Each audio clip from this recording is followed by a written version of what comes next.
Were Atlas one day to decide to rest and sustain, if only for a day, the burden of a small part of the world, choosing, as the Greeks of his time did, Sicily as his elected territory, he would then surely make Enna the center of the world.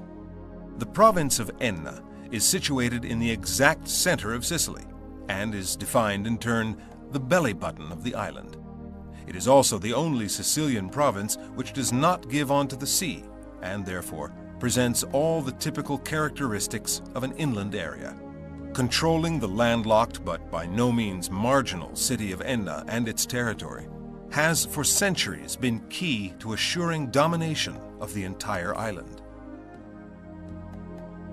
The Greeks, Carthaginians, Romans, Arabs, Normans, and even Garibaldi's 1,000 and later Patton's armored division have all had to deal with Enna before being able to adorn themselves with the title of conqueror. Its territory extends over 2,562 square kilometers, distributed among 20 townships, of which 16 are located in the hillside that makes up roughly 80% of the land surface, and the remaining 4 in mountainous zones, concentrated in the northern section and near the Maronia and Nebrodi areas. The only level territories are found along the border of the Catania area, in the townships of Catena Nuova and Centuripe.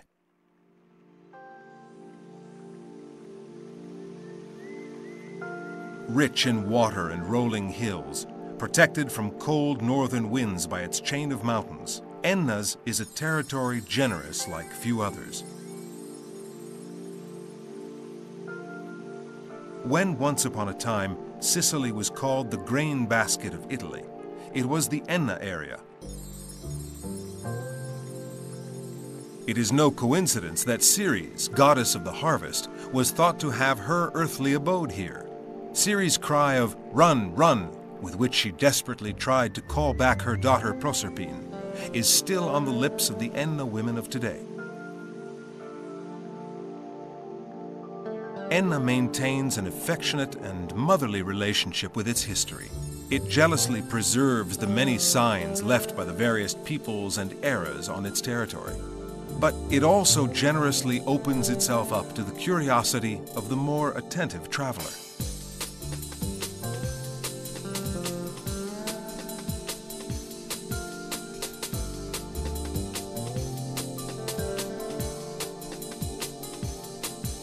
The ancient Sicilians left the most important testaments of the island's distant past here. The Greek culture is well represented by the city and its splendid theater at Morgantina. The villa of the hamlet of Piazza Armerina is perhaps the greatest legacy handed down by the opulent Roman civilization of the imperial age. Towers and castles tell us of the bloody fights which Norman knights faced against Saracen troops in the Middle Ages. Palaces and sumptuous abodes still echo with the great feasts of the Aragonese domination, while the thirst for new things from the early 1900s is present in the Art Deco friezes on many city buildings. A scenario of entanglements and of the superimposing of eras makes up the DNA, the backbone of what Sicily means to us today. Here, everything is wrapped in the primitive stillness of the forests and woods, from the incessant murmur of the waters to the rapid beating of the wings of birds of prey. It is here, in fact, that man truly faces his past, with the tales of his history, a magical and uncontaminated nature suspended between heaven and earth.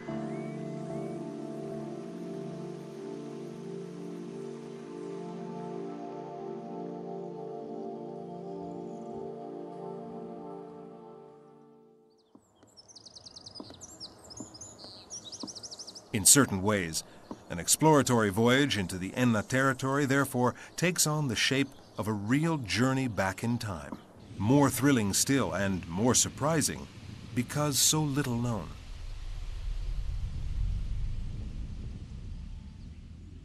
From this stance, a good starting point would doubtless be Enna's Regional Archaeology Museum. In the Varisano Palace's great halls, life flows uninterrupted from prehistory to the Middle Ages along an unparalleled timeline. And perhaps for the first time, Greeks, Carthaginians, and Romans share here in the stillness of the museum places long and bloodily contested over the centuries, even if, to tell the truth, one needs only to close one's eyes to hear the clash of arms, which on the Crimiso and Atimera foiled Hannibal's ancestors' ambitions of conquest. Enna has, in fact, been a land of boundaries, an area where, at any given moment, one could always recognize with certainty a place on this side and one on the other side. Here the Greeks, over there the Phoenicians. Here the Romans, over there the Carthaginians. Here the Normans, there the Saracens. And on to the Spanish and the reign of the two Sicilies.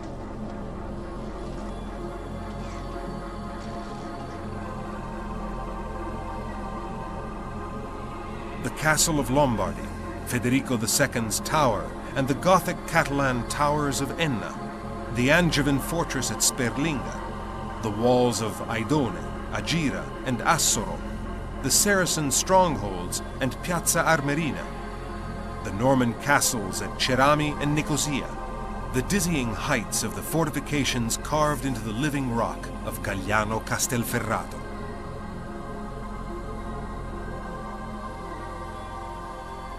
Nonetheless, anyone who thinks these places are merely military outposts would be sorely mistaken.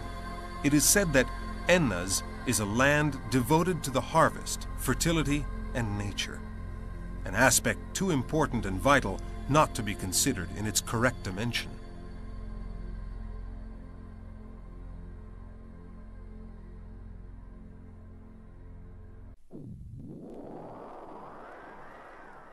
The place where this is most clear is probably the villa of the hamlet of Piazza Armerina, one of the most frequently visited archaeological sites on the island. It is peculiar that here, despite all the power of the Roman legions, one breathes in only the tranquility of a country residence. The mosaics portraying loves, hunts, banquets, and chariot races tell us of the leisure and pleasures of a rich and self-satisfied society like that of the Romans in the 4th century BC. And if Pompeii tells us of the empire's height of glory, here we have a snapshot of what was sure to have been its sunset. With the expanse of golden fields of grain and the incessant chirping of cicadas in summer, it isn't difficult to go back in time and imagine how the ancient owners of the villa chased away the ghosts of this decline.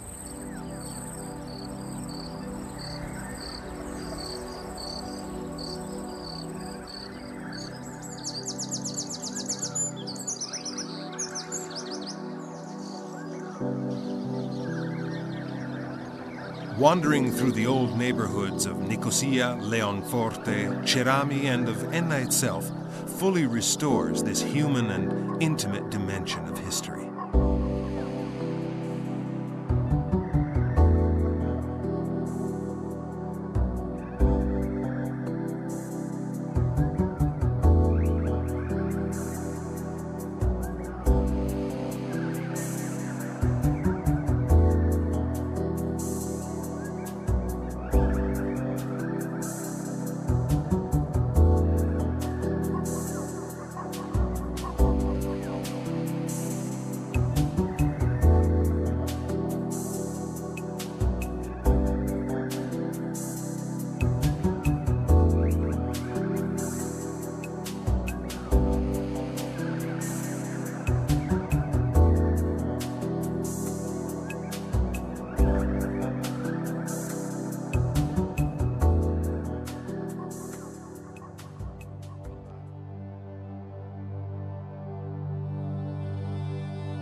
A dimension which grows more affectionate and loving when one stops to admire the medieval frescoes of the Cathedral of St. Nicholas in Nicosia.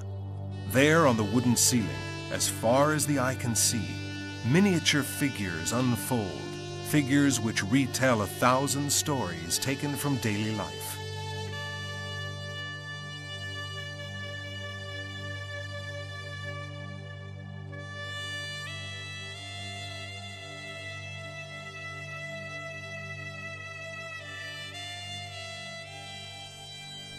We are at the end of February. The air is still cold at night, and the mountains are still white with snow. Spring seems distant, far off in the future. This happens more or less everywhere in Sicily. Everywhere but here.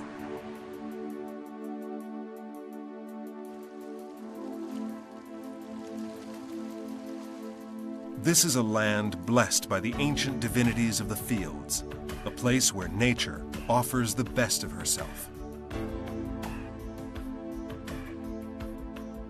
Thus, hills which until recently were bare are suddenly covered by a blanket of emerald green swaying in the wind. And the new wheat, already high, announces to all living things the promise of the sun.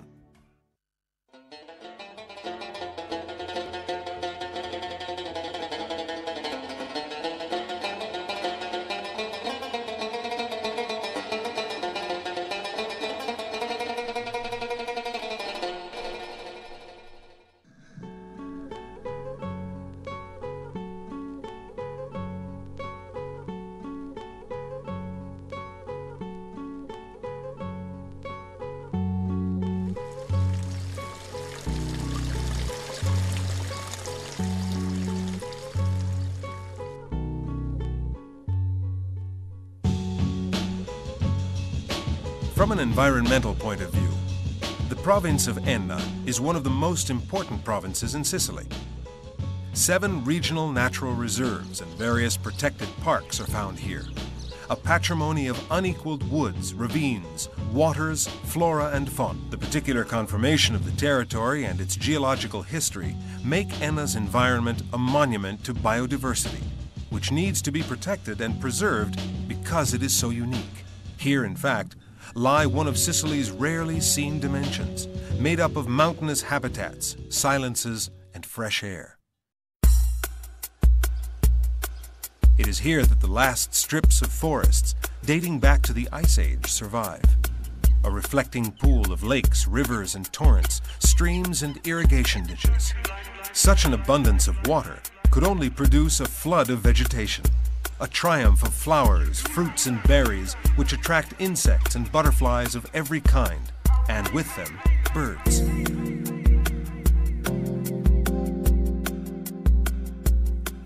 That which is most striking is not so much the triumph of nature, but the relationship that has matured over the centuries between nature and human beings.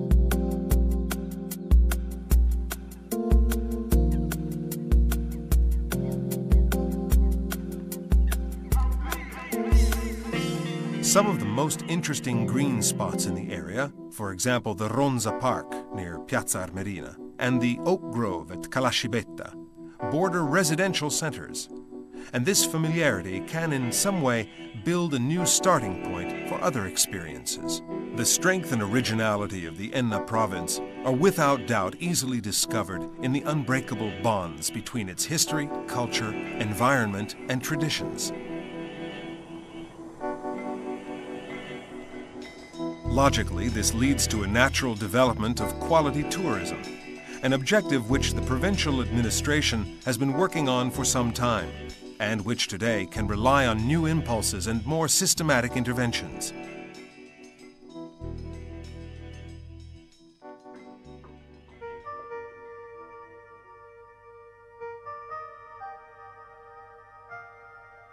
The historic center of Piazza Armerina is a fascinating area perfectly preserved.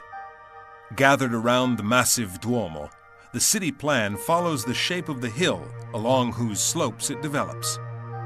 Besides numerous private buildings, which are today almost all abandoned, the historic center of Piazza Armerina distinguishes itself with a true flourish of often imposing civic and religious structures, like the Aragonese Castle the Velardita and Starabba palaces, the former training college, and the Teatini convent. These structures are today part of the valorization plan of the community and the province, and thanks to private investments, could soon constitute the first nucleus of a newly conceived hotel complex for the tourists who each year come to visit the archaeological sites of the nearby Villa del Casale, Morgantina, and Centuripe, to name but a few.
Rural and leisure tourism have, on the other hand, found their natural chosen terrain in two particular complexes. The first is in the Floristella and Grotta Calda area, near the most important and vast sulfur mines on the island, today closed and converted into a park. The buildings have been developed on an area covering over 257 hectares and constitute the annexes and head office of the mining installation. The area, as one can imagine, enjoys consistent geothermal phenomena, which, thanks to the abundance of watercourses and the vicinity of places of great artistic and archaeological interest, would permit Floristella Grotta Calda to become an important tourist center. The other complex is Borgo Cascino, near Enna. The buildings are part of a vista of extraordinary panoramic value, and which is in great part practically intact.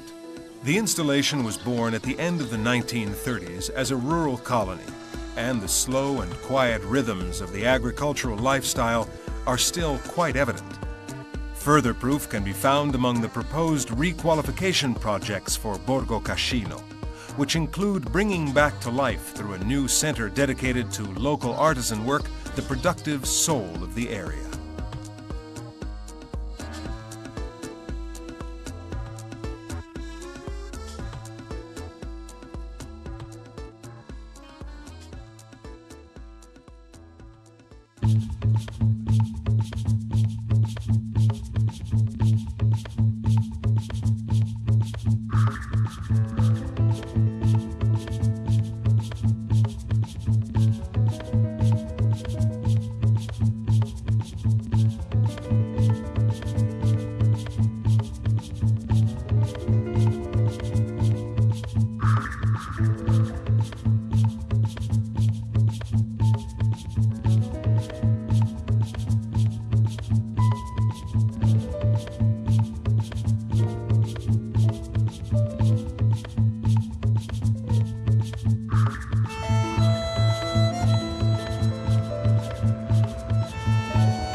vivacity and propensity towards developing the Enna territory doesn't stop at the exploitation of existing resources. This area evokes many images, even in the most unlikely of places. This is the case of the Pergusa